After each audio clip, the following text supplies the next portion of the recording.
Asante sana. I think we can begin.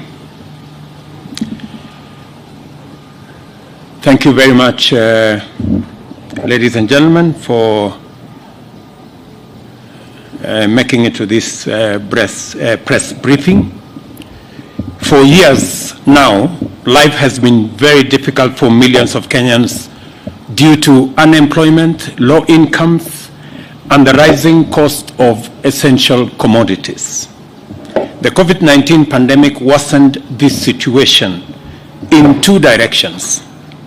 The measures taken to contain the spread of infections basically shut down the economy, closing up opportunities to work and earn a living, and disrupted global supply chains, causing shortages that drove the prices of basic goods beyond the reach of many households.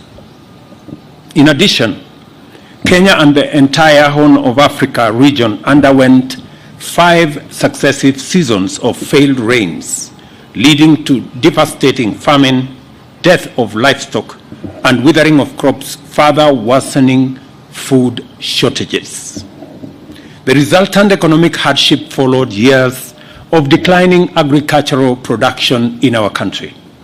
This meant that the earnings of people employed in agriculture, who make up to 70% of the country's workforce, were diminishing as the cost of living rose steeply. Scarcity of essential food items drove the cost of food as a share of household expenditure all the way to 54% on average. For these reasons, the bottom-up economic transformation agenda recognized that Kenya's poor economic performance was primarily due to underperformance of agriculture. Agriculture's contribution to employment, to incomes, foreign exchange, cost of living, and industrialization has 2 related implications. 1, neglecting to invest in agriculture deprives the economy of a tremendous opportunity to grow steadily, increasing unemployment, poverty, and inequality. 2 strategic interventions in agriculture can ignite the national economy and set it on the path to inclusive growth. On my first day in office, I outlined to the nation the hard times and difficult choices we faced, as well as the respective costs and benefits of policies at the time and the strategies proposed in our agenda. It was clear that low agricultural productivity was not only raising the cost of living, but also driving poverty among millions whose livelihoods are connected to agriculture. As I've said, 70% of all employment is from the agricultural sector, with its linkages in manufacturing, value addition, and agro-processing. At the same time, the importation of food items and expenditure on subsidies, including duty waivers, were depleting our foreign exchange and exerting severe budgetary pressure without attacking the fundamental productivity problem. We were living dangerously and beyond our means. I therefore propose to retire the prevailing policy of subsidizing consumption in favor of subsidizing production. Instead, we started investing in agriculture, the country's biggest employer, largest contributor to our GDP, and the mainstay of all our rural communities and economies. The strategic objective of this intervention was to facilitate all Kenyan farmers to transform their production from a futile struggle for meager subsistence, which comprises brief moments of food availability, followed by long periods of scarcity, malnutrition, and poverty. Instead, we transform this to surplus production, food security, and sustainable incomes. Because arable land in Kenya is limited and our population has increased over the years, the only way to increase agricultural productivity is through the use of high-quality inputs, in particular fertilizer, which significantly increases crop yields in the same area of land, use mechanization, and support farmers to be able to produce. In other words, by addressing the cost, quality, and availability of inputs and associated direct production expenses, we were setting out to liberate our agricultural sector from chronic underperformance and transforming it into the primary driver of our bottom-up economic transformation agenda and the foundation of Kenya's prosperity, industrial capacity, and competitive advantage. Upon assuming office, therefore, I announced that the government would prepare farmers for the last planting season that was late last year by making available 300,000 metric tons or 6 million bags subsidized at 3,500 each, down from 7,000 a bag last season. The program was going to be accompanied by a farmer registration exercise and the deployment of an accurate and transparent e-voucher system for managing distribution of the farm inputs. We were also going to collaborate with county governments to facilitate last-mile delivery to farm gates. I am very happy that some county governments actually worked with us on this exercise, and we were able to open additional stores in different parts of the country. Earlier in the year, I presided over the launch of the first phase of the subsidized fertilizer program and the inaugural phase of the National Farmer Digital Registration exercise. For the first time in more than a decade, the fertilizer reached farmers in time to prepare for planting, and in that time, we delivered 2 million 50-kilogram bag to farmers last season. Similarly, since the onset of the long rains this year, we have prepared farmers in 41 counties and delivered to them 3,536,162 bags of crop-specific, region-specific fertilizer, and in the process registered more than 5 million farmers and issued 3,628,512 e-vouchers and established a last-mile distribution network. For the first time in our country's history, we are providing farmers with fertilizer whose formulation is customized to feed crops with their specific requirements of elements and address local soil nutrient composition. It is also the first time that fertilizer has been delivered directly to farmers on the basis of land acreage and crop production capacity, thanks to technology. Our last mile logistics were enhanced through effective partnership with county governments, and as a result, counties and communities made warehouses and stores available to the National Cereals and Produce Board to serve farmers efficiently and as close to them as possible.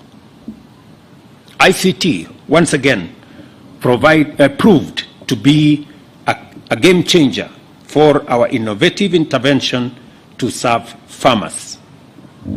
After working with local administration to register farmers, and I must congratulate my deputy for spearheading that process, we collaborated with Safaricom to develop and deploy the fertilizer e-forger system to administer the fertilizer subsidy transparently, accurately, and efficiently. By cutting out brokers, middlemen, and other intermediaries, we have eradicated corruption and inefficiency from the program in order to concentrate maximum benefits on the farmer. The crops targeted by the e-voucher subsidized fertilizer program are maize, coffee, sugarcane, potatoes, rice, tea, cotton, edible oils, and tomatoes. The total amount spent so far on the fertilizer subsidy program is a small fraction of the annual cost of consumption subsidies, and yet its impact is nothing short of tremendous. In 2017, Kenya produced 39 million bags of maize. In 2018, production rose to 44 million bags of maize, but later came down to 40 in 2019, and again 40 million bags in 2021. Our target this year and annually going forward is to produce 61 million bags annually between this year all the way to 2027. Long rains annually account for 80% of our season production.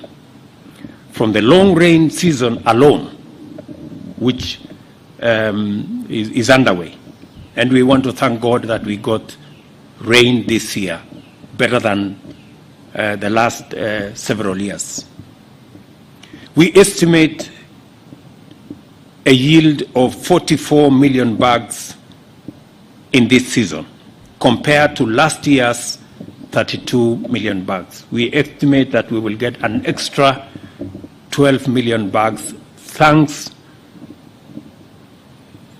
by the grace of God, to the rains that we got, thanks to the patriotism of our farmers.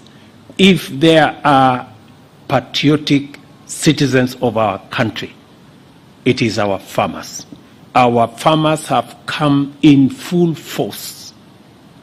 They have gone beyond their normal call of duty to respond to our intervention, and they are doing a phenomenal job as a farming community.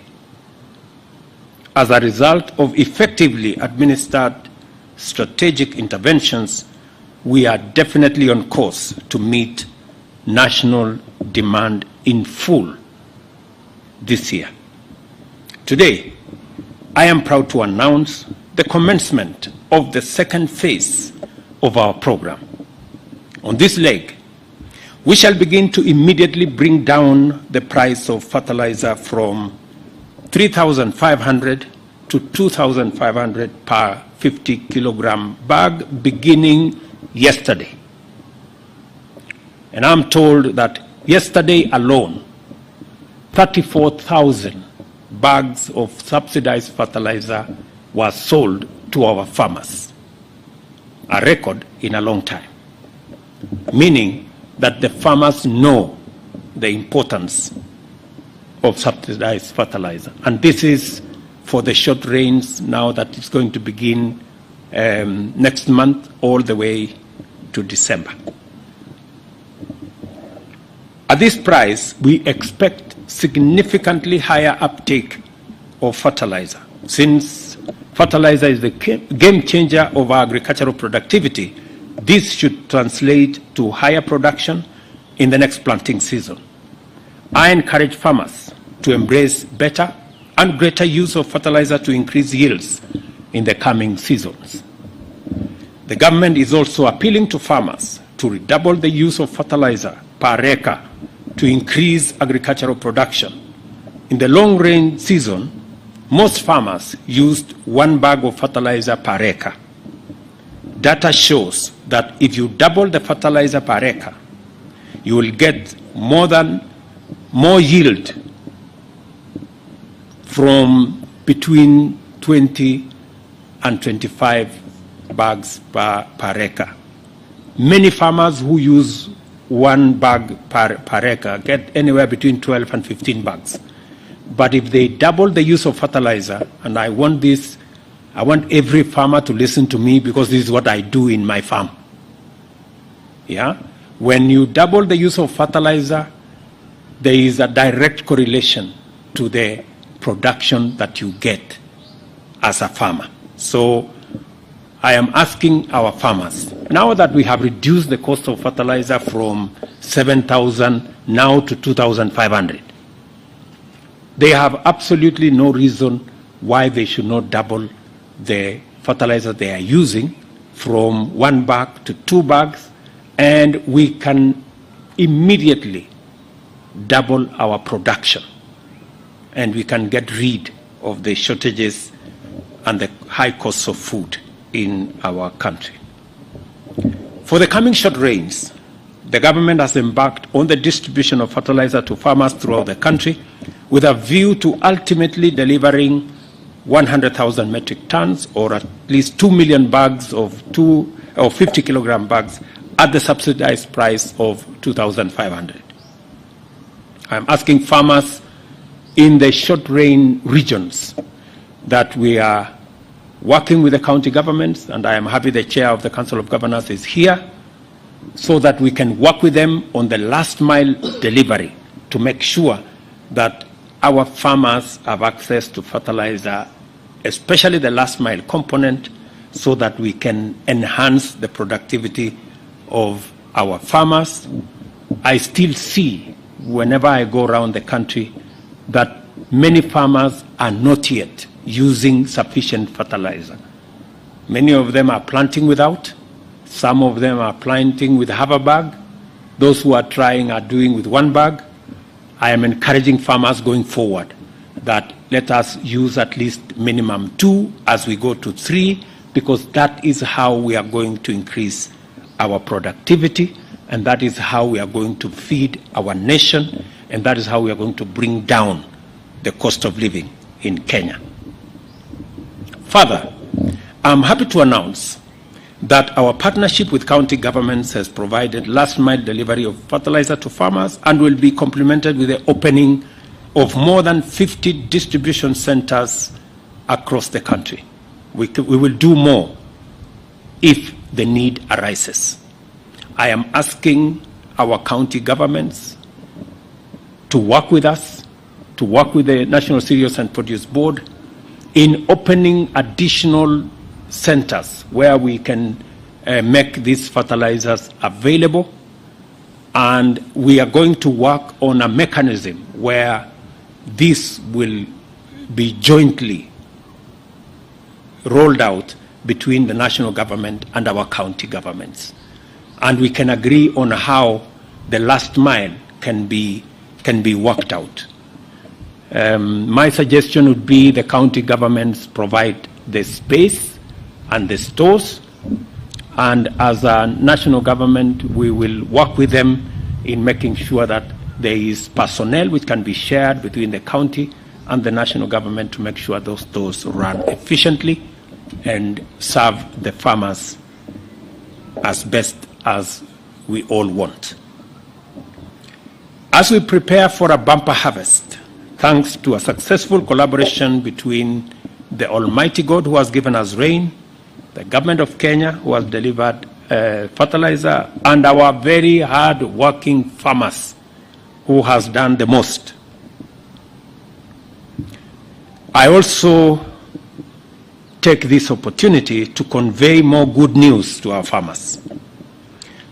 We are now implementing a national initiative to acquire 100 dryers, which will be distributed strategically to various NCPB depots nationwide, with the aim of serving maize farmers as well as cereal farmers at subsidized and highly affordable rates. I know, for example, that farmers have been spending anywhere between about 60 shillings per 90 kilogram bag of maize and thereabout. We are proposing that this year, Government of Kenya is going to meet half the bill for drying. Again, this is our strategy to make sure that we eliminate post-harvest losses. As we all know, we have seen farmers trying to dry their produce in all manner of ways, on roadsides, along the roads, in all manner of places. I want to tell our farmers that the government of Kenya is not only going to provide the facilities for them to do the drying, but we are going to meet half the cost of drying so that we minimize on the almost 20-30% losses that we that normally we lose because of management of the post-harvest challenges.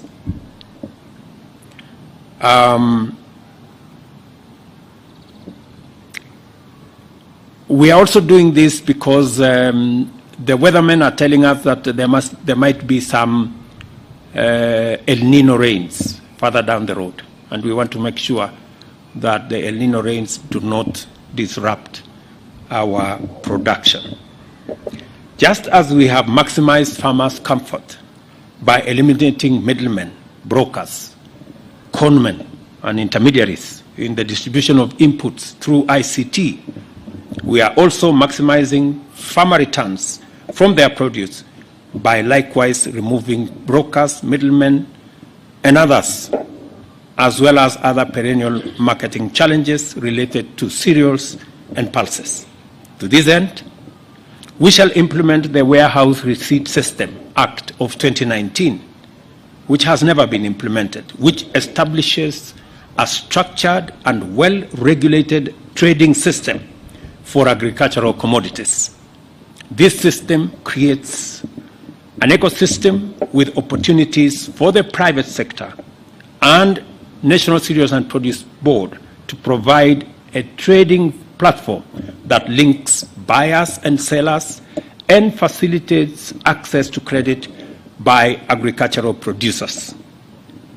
The warehouse receipt system also supports the reduction of post-harvest losses and cushions farmers against low farm gate prices.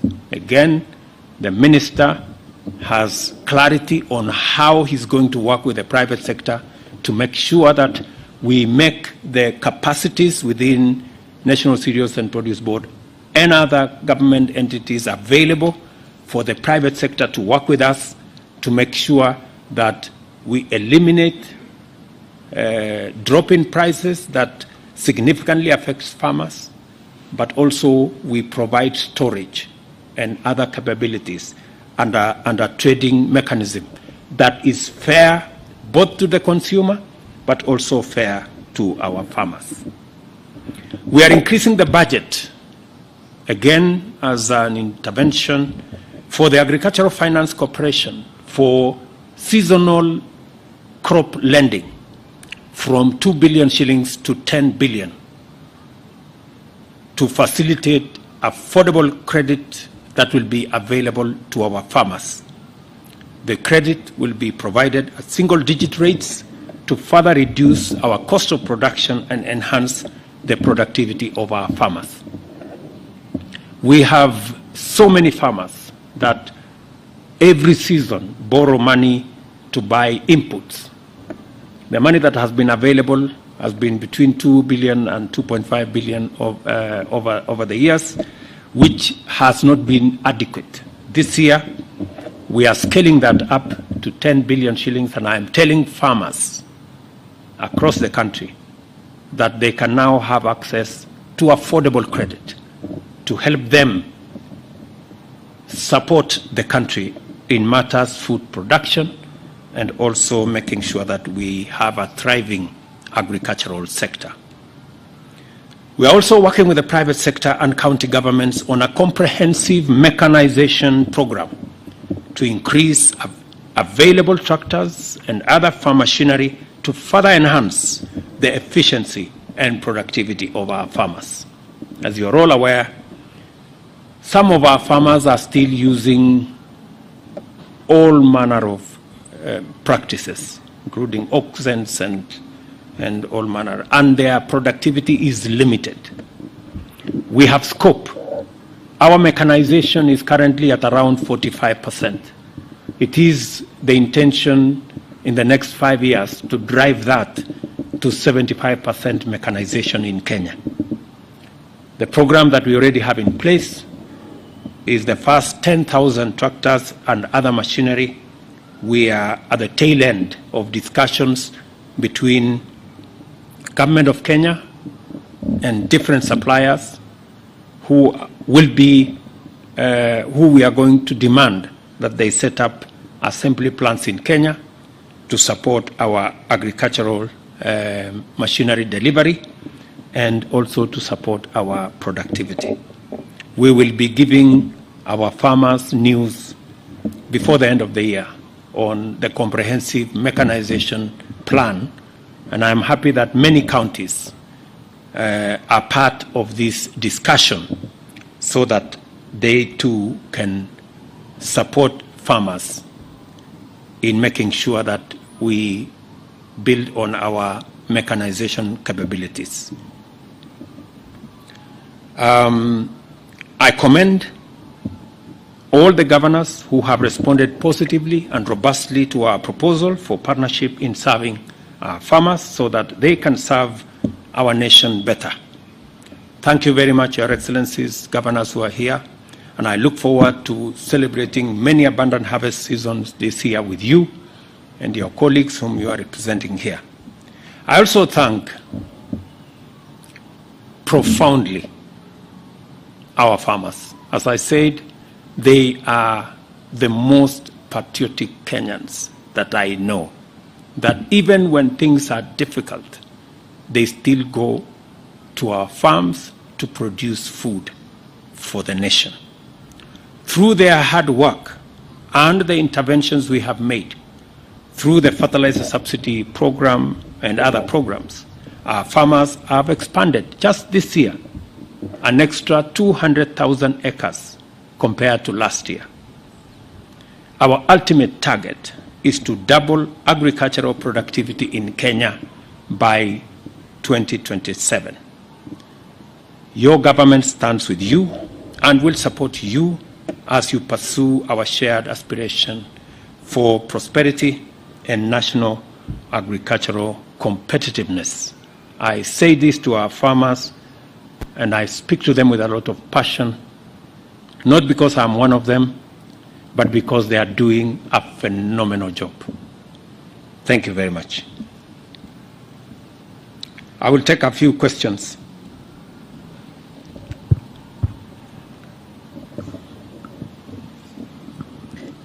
My name is Chemutai Goin from Citizen TV, and I have one question.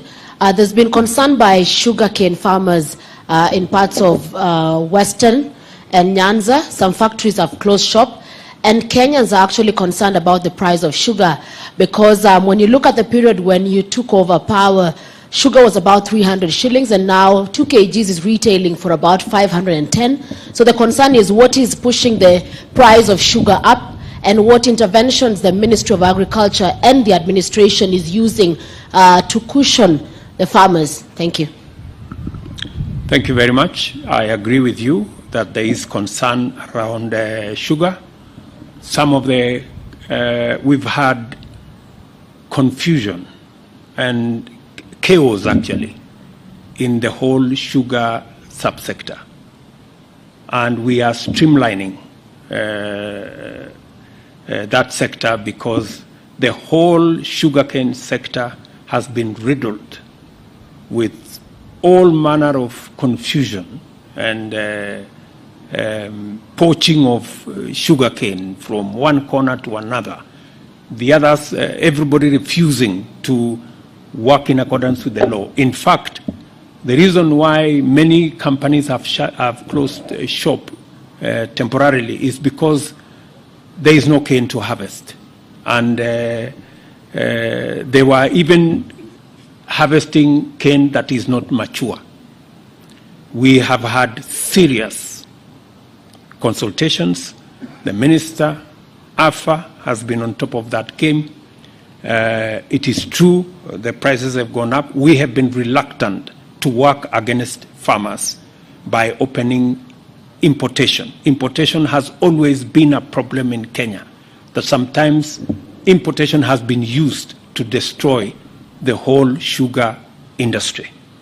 We have been careful, we have been methodical, but finally we have given licenses for the importation of sugar into the country. Initially, we started with Comesa sugar. That was not, finally it was not available. We have, as required by the signatories that we are signatories to, we cannot open sugar to other markets before we start with the Comesa sugar. Now that we have ascertained that there isn't sufficient supply in the Comesa area, we've now opened globally, and I want to announce that I think in the next 1 or 2 weeks, at least by mid of this month, we will see a different situation pertaining, because that's the time we expect stocks of sugar to come into the country. But additionally, I did undertake during the campaign to sort out the whole sugar subsector. We've been in consultations with the stakeholders. The minister here has had a meeting with all the governors from the sugar growing areas. He has had a meeting with all the members of parliament. I have personally had maybe 6-7 meetings with my economic team, with the various stakeholders, and finally, we now have a roadmap that will be discussed in cabinet next week. And I want to promise the country that we now have a comprehensive plan to sort out our sugar subsector and make sure that that area is properly aligned to serve the interest of farmers first, and to serve the interest of the country, consumers, and everybody else. Thank you very much. My name is Jeff Kirui from KTN News, and my question is regarding the subsidized fertilizer is a welcome move in terms of increasing production. However, there is another key component, which is the cost of fuel. And what is the government doing about that, since the cost of fuel, specifically diesel, has been rising steadily? Thank you very much. As you are aware, our intervention in that space is what I said earlier, that we cannot go into subsidizing consumption. And the interventions we are making in making sure that we have a farmer community that is motivated to produce food.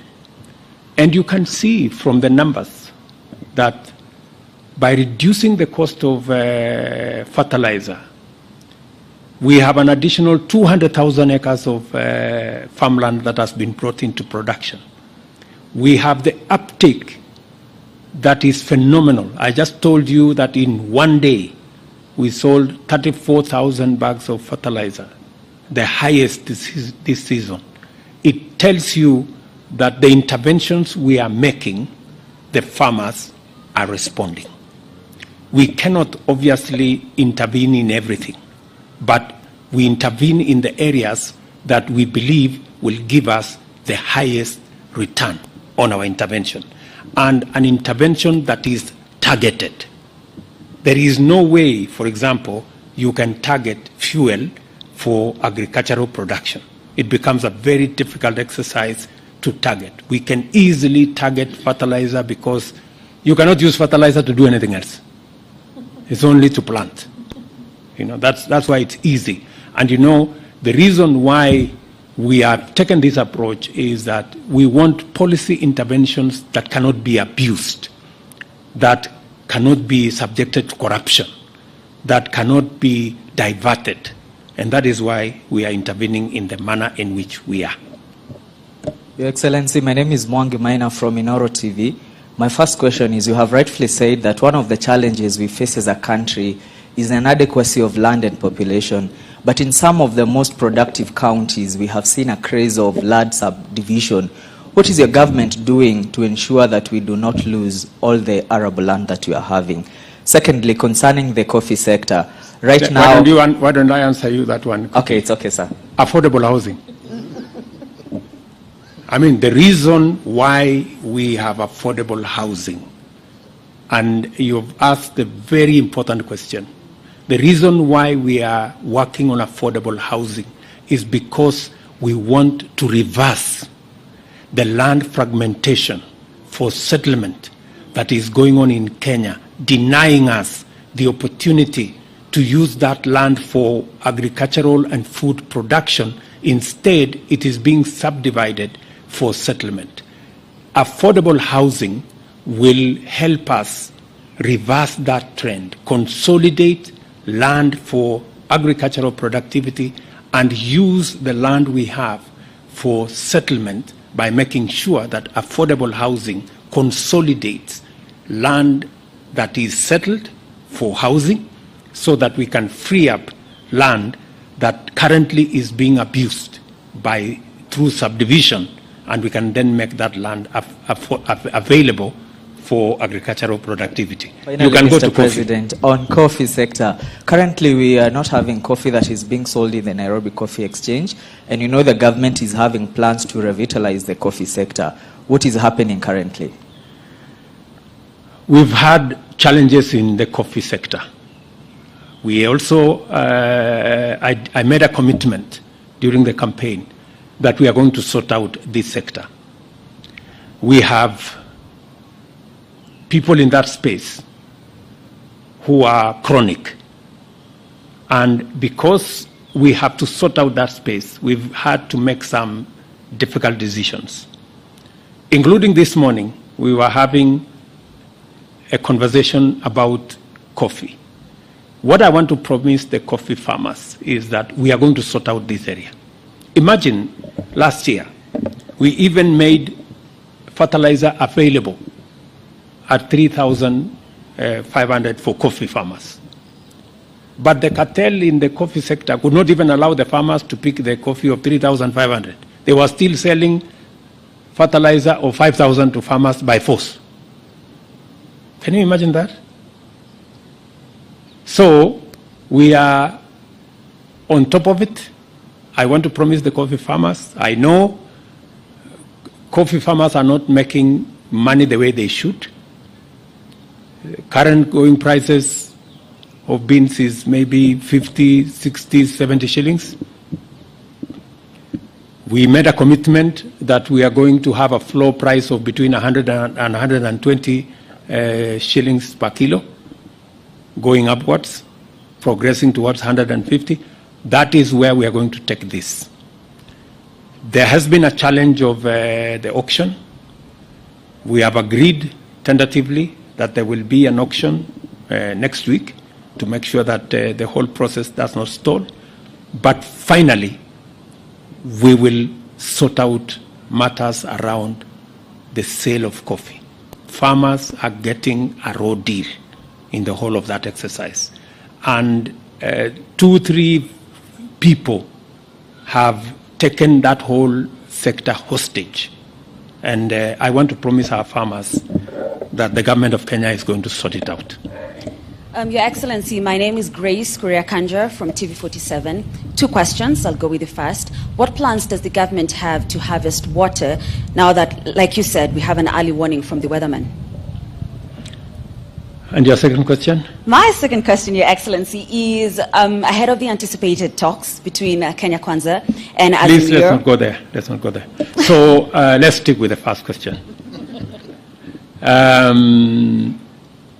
We have a whole program. As you have seen, we have already advertised the first 33 mega dams. The analysis is going on at the moment of the various tender documents as part of our big plan on water harvesting. Our stretch is to do 100 mega dams, to do close to 1,000 micro dams, and close to 3,800 water ponds around the country. That is a program that Alice Wahome, CS Alice Wahome and her team are working on. They will be sending a brief to Cabinet in the next 1 week, and we are well on course on harvesting water because it is a major component that is going to drive our farming through irrigation, is going to drive our health through making sure that there is clean water for drinking, is also going to drive our livestock industry by making sure that we have water for livestock. So it's a very important sector. It is one of our big focus, our big tickets, and we are working on it. Thank you very much, my name is good people. My name is Gitao Wanjiko, and my question touches on Pelis or Shamba system. I would like to know how does it contribute to the food security? And on the other hand, we have felt, and some people feel, that the Shamba system contribute into environmental degradation. And your government is so serious in terms of conserving the environment. How are you going to intermarry the two so that maybe we can exploit the Pelis system and as well as we contribute or we conserve the environment? Our focus at the moment is on growing 15 billion trees in Kenya. We have a comprehensive plan on how that is going to be achieved. And we will be making a statement, a comprehensive statement on all the challenges we are having and what needs to be done to make sure that we respond appropriately in that space. I know there has been concern, for example, on the lifting of the moratorium on tree harvesting.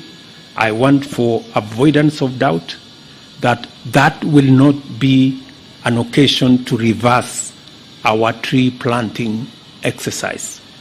What we are doing, we are going to make sure that exercise does not lead to what we have seen in the past. And it is the reason why this year we have hired an extra 1,500 forest officers, including wardens, to make sure that we take full charge of the exercise around our forests, and to make sure that if we are harvesting trees because they are mature and they are commercial plantations, it is just that, coordinated properly, because there is value in us using some of the resources, especially in the commercial plantations, to drive our 15 billion tree growing plan. The resources that we need in that space is going to be plowed back. In fact, there is no single coin that is going to come from commercial forestry and the harvest of commercial trees that's going to go outside making sure that we drive our plan on 15 billion trees. But again, we are going to issue a comprehensive statement in that direction. Have a good afternoon, good people. Asanteni sana, God bless you, and please pray for our farmers. They are doing a wonderful job. Asante.